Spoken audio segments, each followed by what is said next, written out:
преподаватели, мы уже практически, если так посчитать, в 9-й раз проводим международную благотворительную акцию «Доступный мир». В 2015 году мы начали проводить ее в стенах университета.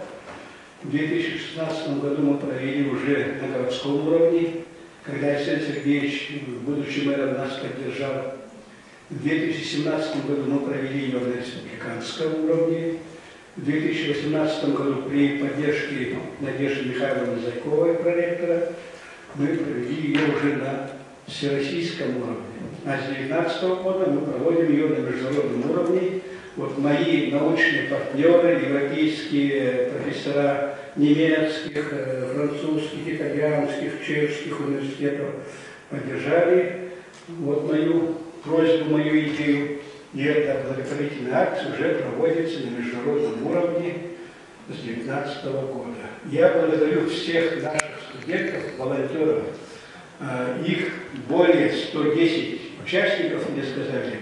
Это цифра почти в 2 раза больше, чем в прошлые годы.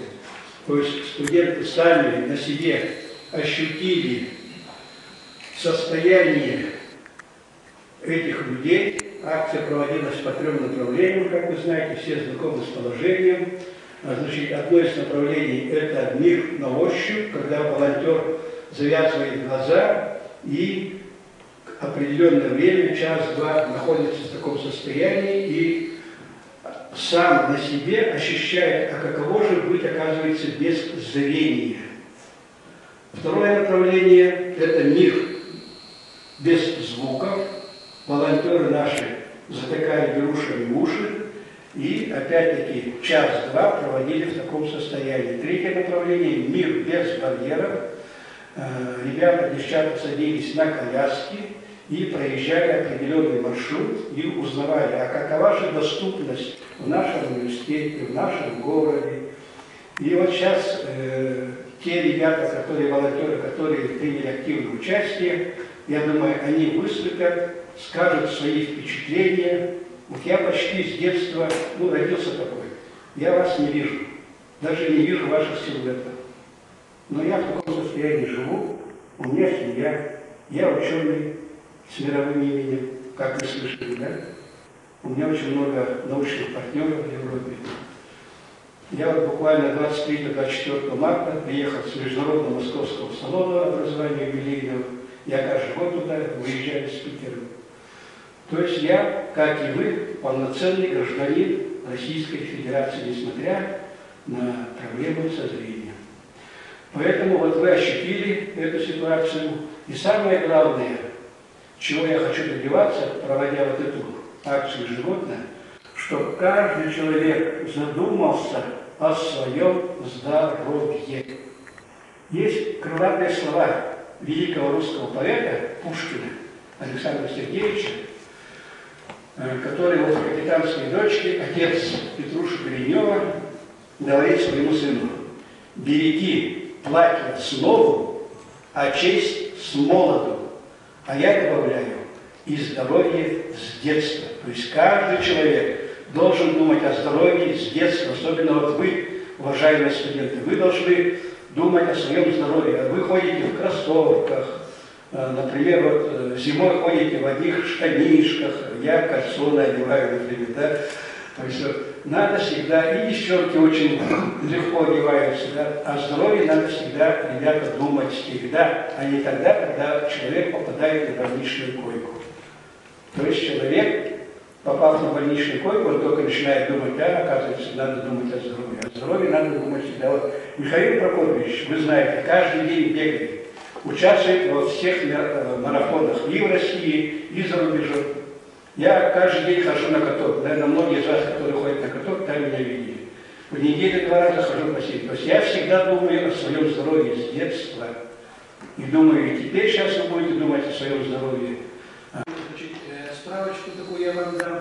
На 1 марта 2023 года в университете обучается 176 студентов с особыми образовательными потребностями. Из них 27 студентов с проблемами зрения, двое незрячих студентов. Многие, наверное, знаете, ваши однокурсники. 21 студент с проблемами слуха, 48 студентов с проблемами опорно-двигательного аппарата, из них двое колясочников, и 80 студентов по общим соматическим заболеваниям. Вот с каждым годом, к сожалению, эта цифра растет, но вот я всегда на всероссийских конференциях, международных симпозиумах горжусь, что Северо-Восточный федеральный университет с 2010 года создал специальные условия обучения для студентов всех нозологий. И теперь любой ребенок с любой нозологией, незрячий, глухой, колясочный или по другому заболеванию, из любого далекого села нашей обширной Якутии может поступить на любую специальность, которая позволяет ему и обучаться качественно в стенах Северо-Восточного федерального университета. Об этом знает вся Россия, об этом знает вся Европа. А сейчас давайте свободный микрофон, Аида Михайловна, и пусть наши волонтеры, не стесняясь, выступают. Конечно, это очень трудно быть волонтером, это психологически очень трудно, да? Закрыть глаза и попробовать сделать шаг-два. Конечно, очень трудно сесть на коляску. Это психологически любому человеку трудно. Но волонтеры оказались людьми смелыми, смогли вот преодолеть психологический дискомфорт и попробовать. Вот эту акцию я всегда провожу и по России, и по республике. Я обратился к Алексею Сергеевичу в марте, попросил, чтобы вышел проект распоряжения правительства. Я являюсь членом Общественной палаты Якутии, и план Общественной палаты Якутии, это благотворительная акция вошла. То сейчас эта акция должна сегодня по всей республике проходить. И самое, вот вы, молодые люди, вы приняли участие, вам большое спасибо.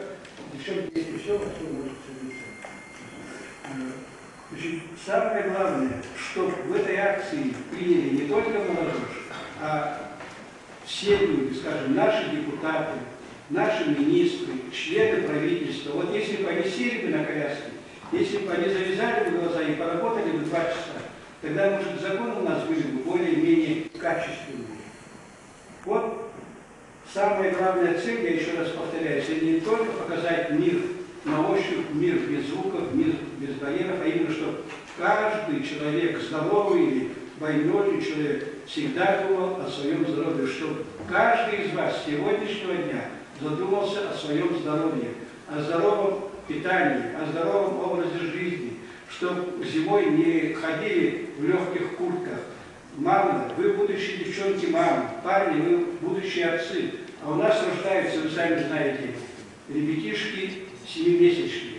Это от того, что здоровье у нашего населения очень пошатнулось. Вот цель акции, чтобы было здоровье у вас в приоритете.